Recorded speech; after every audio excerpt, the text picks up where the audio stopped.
يا أيها الناس قد جاءتكم موعظة من ربكم وشفاء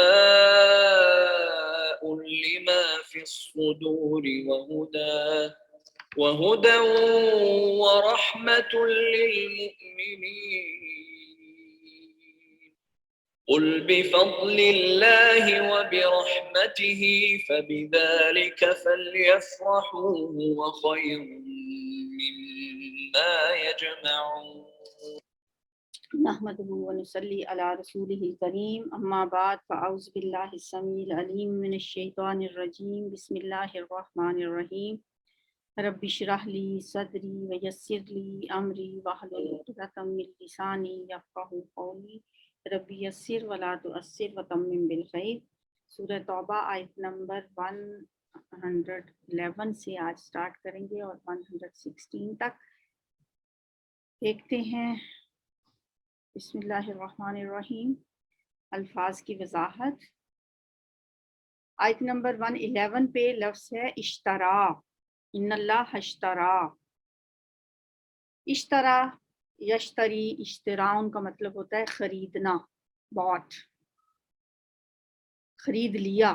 اشترا کا مطلب یہ فعل ماضی ہے، صیغہ واحد مذکر غائب کا. یہ جو پہلا صیغہ نا ماضی کا اشترا وہی ایز اٹ اسی طرح آیا. اس کا مطلب ہوتا ہے اس نے خرید لیا.